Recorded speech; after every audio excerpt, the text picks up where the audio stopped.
의와 국무위원 여러분, 부산 서구동구 출신 자유한국당 유기준 의원입니다. 북한의 위장평화쇼에 취해 우려했던 하노이 미북 정상회담이 결국 총체적 결렬로 끝났습니다.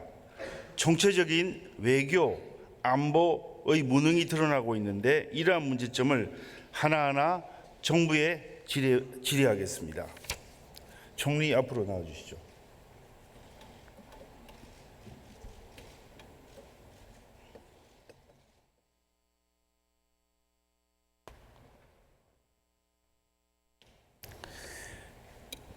이번 미북 정상회담을 어떻게 평가하십니까?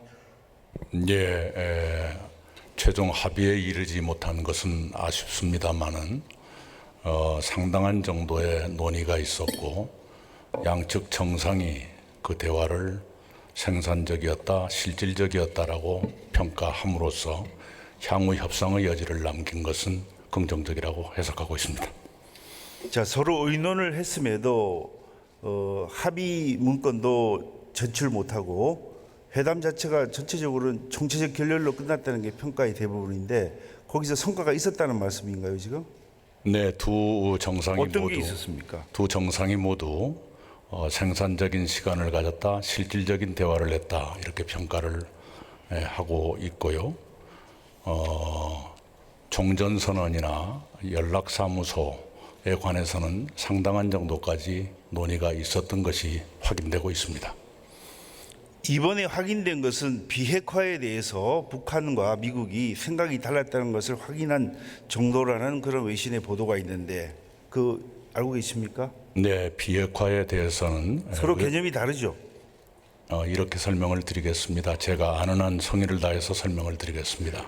아시는 것처럼 남북 정상회담, 북미 정상회담, 한미 정상회담이 공통적으로 완전한 비핵화라는 용어를 쓰고 있습니다. 말하자면 완전한 비핵화에 북한도 동의했다는 뜻입니다. 그런 합의의 바탕 위에서 이번 하노이에서는 미국 측이 그 완전한 비핵화를 구체화하기 위해서 큰 제안을 했고 북이 그에 대해서 답을 할 준비가 안 돼 있었던 것으로 보입니다.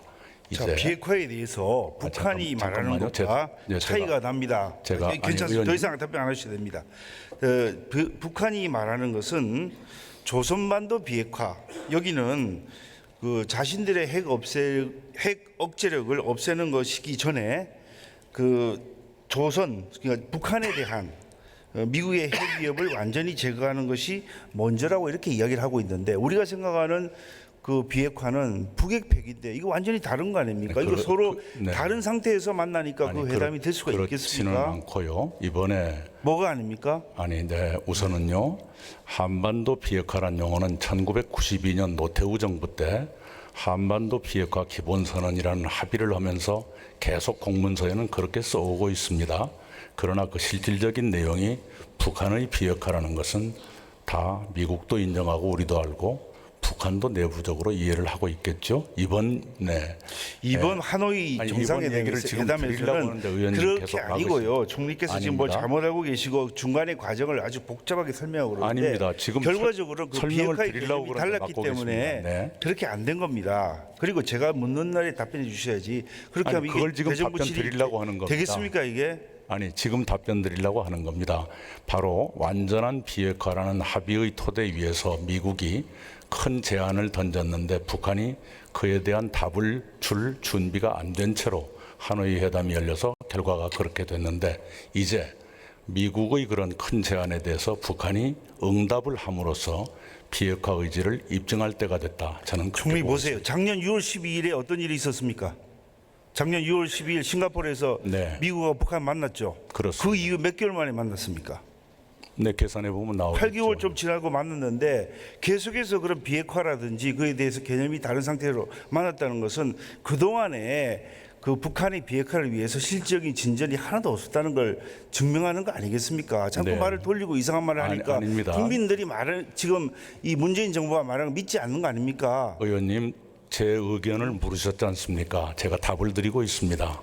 듣기 싫다면 답을 안 드리겠습니다. 그만하세요. 됐습니다. 자, 그 이낙연 총리 그 우리나라의 근데 개인적인 의견을 한번 물어보겠습니다. 위대한 지도자가 누구라고 생각하십니까? 저는 김대중 대통령을 위대한 지도자로 생각합니다. 그 변함이 없습니까? 네. 그 이낙연 총리가 지난 1980년도에 그 신문에 보니까 그렇게 말하지 않았던 것 같은데요. 그때는 김대중 대통령이 대통령 되시기 훨씬 전이었죠. 그러니까 그때 신문 기자로서 기사를 썼을 때는 위대한 지도자가 누구라고 말했습니까? 제가 기억 안 나세요?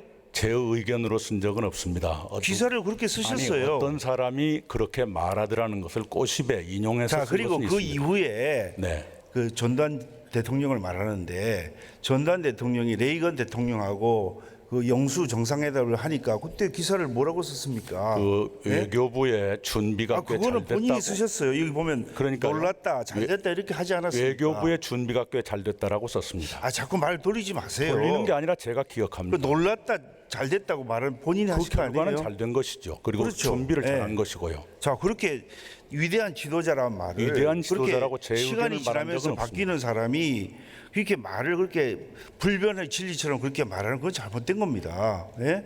지금 이 상황을 보면은 누가 국제사회에서 보더라도 이 하노이 미북 정상회담이 정치적 결렬로 끝났고 앞으로 어떻게 만날지도 모르고 북한의 비핵화는 요원한 상태에 빠진 것이 틀림없는데 그것을 가지고 말을 돌려서 의원님의 다른 견해는 이야기 하니까 존중합니다. 그러나 국민들이 그만큼 저의 문재인 정부에 말씀도- 대해서 지금 말씀도 신뢰를 두지 않고 믿지 인정을 않는 해주셔야 될 것 겁니다. 아닙니까? 자 다음 거 묻겠습니다. 자 북한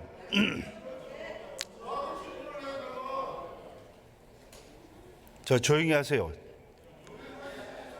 자 북한이 작년 1월부터 8월 18일까지 한 140여 차례 정도 공해상에서 환적을 통해서 정제유를 북한으로 가져갔다는 그런 보도가 있는데 이게 사실이 확인이 됐습니까?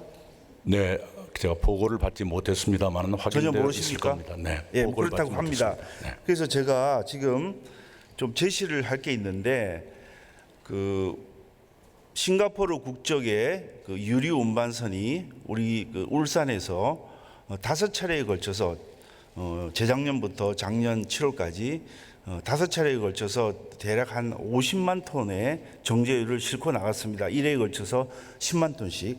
근데 그 싣고 나간 배가 제상 북쪽석인 육퉁호라는 선박하고 접선해 가지고 그 기름을 다시 옮기고 그 육퉁호가 다시 북한 국적의 선박 예성강호하고 접선하는 이런 장면들이 각각 포착이 됐습니다.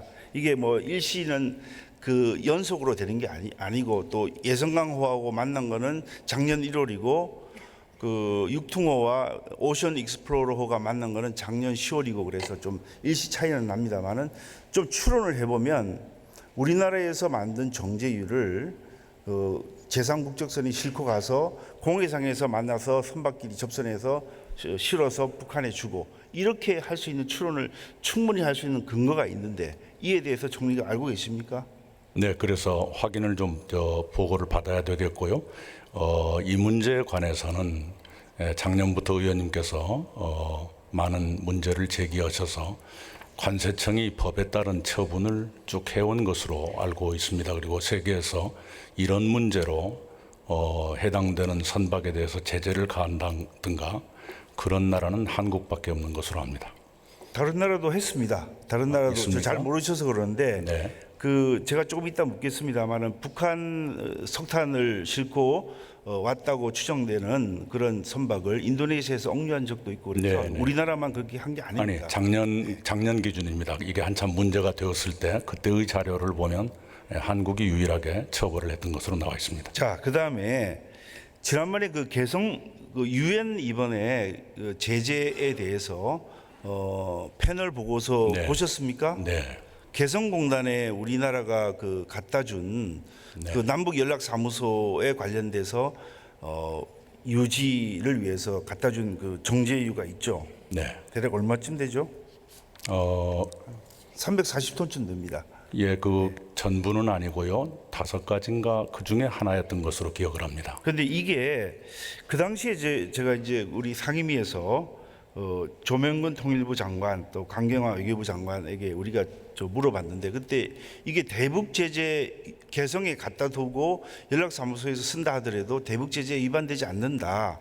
이런 취지로 답변을 했습니다. 그런데 이번에 유엔 패널 보고서에 보면은 뭐라고 돼 있냐면 정제유가 그 북한으로 간 경우에는 그게 현재 누가 소유하고 있건 점유하고 있건 가리지 않고 영토 개념으로 해서 북한으로 갔기 때문에 이것은 유엔 제재 위반이다 이렇게 판단하고 있습니다. 위반이다라고 판정한 것은 아니고요. 판정했습니다. 노트라고 되어 있죠.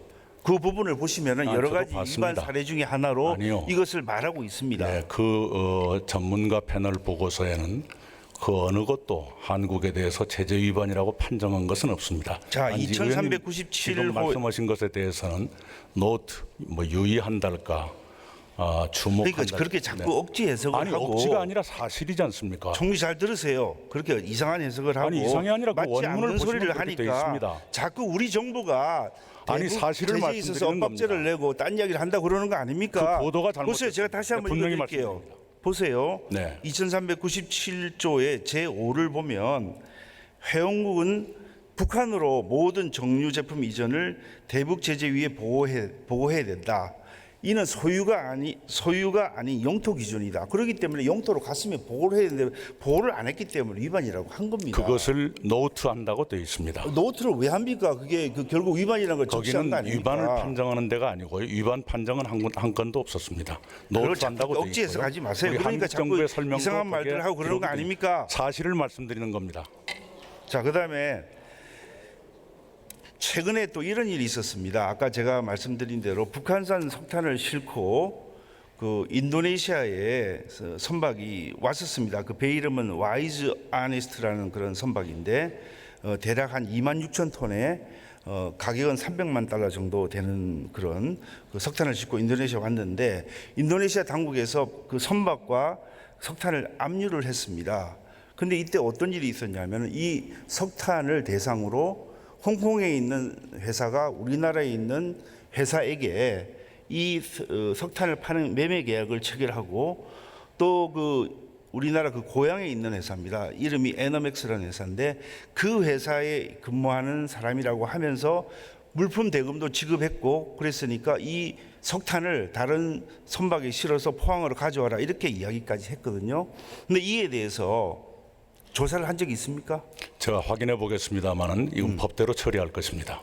어떻게 법대로 하시겠어요? 지금까지 안 했는데 뭘 법대로 합니까? 아니, 관세청이 그 일을 담당하고 자, 있으니까요. 보세요. 제가 이 점에 대해서 알아보니까 네. 정부기관에서 조사를 했습니다. 수사가 아니라 네. 어디서 했냐면은 산업통상부에 해당 과에서 했고 또 국정원에서 했습니다. 그런데 이것을 실제로 이 물건을 가져온 적도 없고 또 이 매매 계약으로 인해서 돈을 지급한 적도 없다고 이렇게 한국 회사가 이야기하니까 더 이상 조사를 안 하고 종결시켰습니다. 근데 네. 제가 찾아보니까 무역 남북 교류 협력에 관한 법률에 보면은 통일부 장관의 허가를 받지 않고 북한 물품을 반입하는 경우 처벌하게 돼 있고 또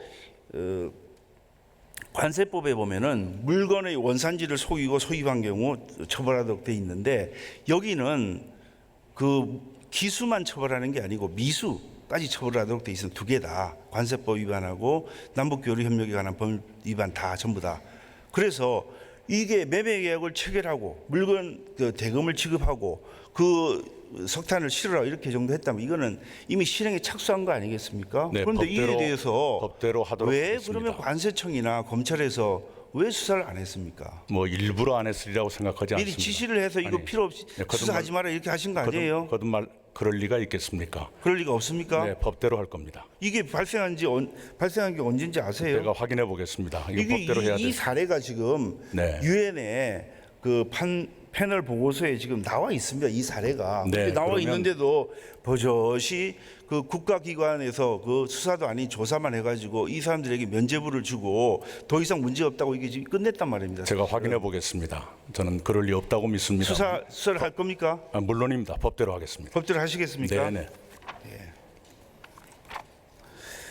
자, 그다음에 북한에 대해서 이제 지금 많은 금수품들이 있지 않습니까? 북한이 수출하지 못하는 게 이제 광물이라든지 이런 것들이 있는데 반대로 북한이 수입하지 못하는 게 있습니다. 예를 들면은 북한 주민의 생활 수준에 맞지 않게 그 물건을 수입하는 경우에는 사치품에 해당이 되고 그 사치품은 다른 나라가 북한에 수출할 수도 없고 북한이 수입할 수도 없도록 지금 되어 있죠.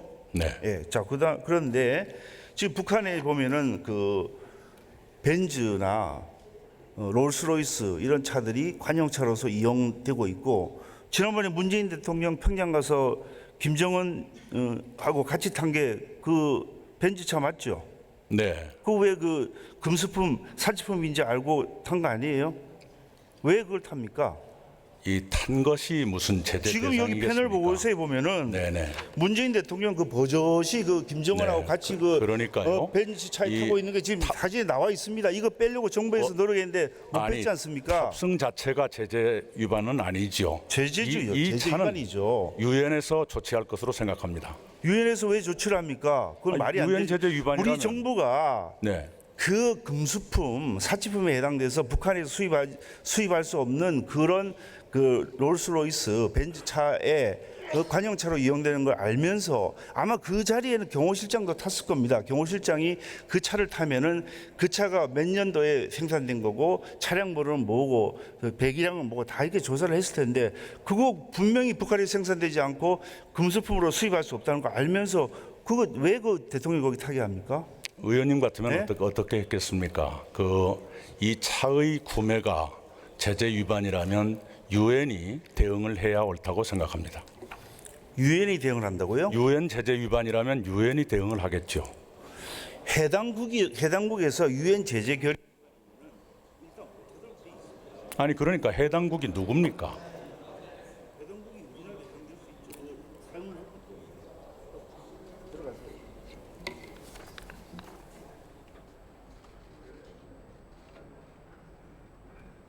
시간이 다 돼서 더 이상 할 수 없습니다. 경청해 주셔서 감사합니다.